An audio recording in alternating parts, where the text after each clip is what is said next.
વાત કરીએ મહેસાણા જિલ્લાની તો મહેસાણા વિશ્વ ઉમિયા ફાઉન્ડેશન દ્વારા મહેસાણા જિલ્લા સેવા ભવનનો શુભારંભ કરવામાં આવ્યો। આ કાર્યક્રમમાં મુખ્ય અધ્યક્ષ આરપી પટેલ, વિશ્વ ઉમિયા ફાઉન્ડેશન તથા ઋષિકેશ પટેલ, કેબિનેટ મંત્રી તથા પૂર્વ નાયબ મુખ્યમંત્રી નીતિનભાઈ પટેલ સાથે ભારતીય જનતા પાર્ટીના આગેવાનો ઉપસ્થિત રહ્યા હતા। આજે વિશ્વ ઉમિયા ફાઉન્ડેશનનું મહેસાણાનું કાર્યભવનનો શુભારંભ થવા જઈ રહ્યો છે। ધાર્મિક અને સામાજિક ક્ષેત્રે કાર્ય કરતી વૈશ્વિક સંસ્થા એટલે વિશ્વ ઉમિયા ફાઉન્ડેશન અમદાવાદમાં 100 વીઘા જમીનમાં 1000 કરોડના ખર્ચે વિશ્વ ઉમિયા ધામનું નિર્માણ થઈ રહ્યું છે અને વિશ્વ ઉમિયા ધામના નિર્માણમાં આધ્યાત્મિક ચેતનાથી રાષ્ટ્ર ચેતનાને ઉજાગર કરવાના અંતર્ગત જગતજનીમાં ઉમિયાનું વિશ્વનું ઊંચામાં ઊંચું મંદિરનું નિર્માણ આશરે 1000 કરોડના સામાજિક સહયોગ નિધિથી જ્યારે નિર્માણ પામી રહ્યું છે ત્યારે સમગ્ર સમાજને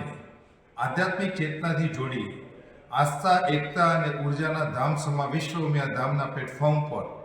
રાષ્ટ્ર માટે કંઈક કરી છૂટવાની ભાવના સાથે આ સંસ્થા જ્યારે કાર્ય કરી રહી છે ત્યારે મહેસાણા પંથકને પણ એના સહભાગી બનાવવાના અંતર્ગત આજે મહેસાણા જિલ્લાના કાર્યાલયનું મહેસાણા ખાતે કાર્યભવનનો શુભારંભ થઈ રહ્યો છે। રાજ્યના કેબિનેટ મંત્રી શ્રી ઋષિકેશભાઈ અને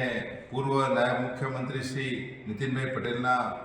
વરદ હસ્તે આ કાર્યક્રમનો શુભારંભ થઈ રહ્યો છે। વિશ્વ ઉમિયા ફાઉન્ડેશનની જાસપુર ખાતે બહુ મોટું મંદિર અને એમાં ઉમિયાધામમાં એટલી બધી પ્રવૃત્તિઓ ઊભી થવાની છે કે શિક્ષણ હોય, આરોગ્ય હોય કે કોઈ પણ જાતની પ્રવૃત્તિઓ હોય એના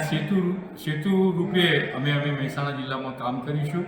અને અહીંયાથી જે લોકોને લાભાર્થીઓ જે છે એ લાભાર્થીઓને લાભ અપાવવા માટે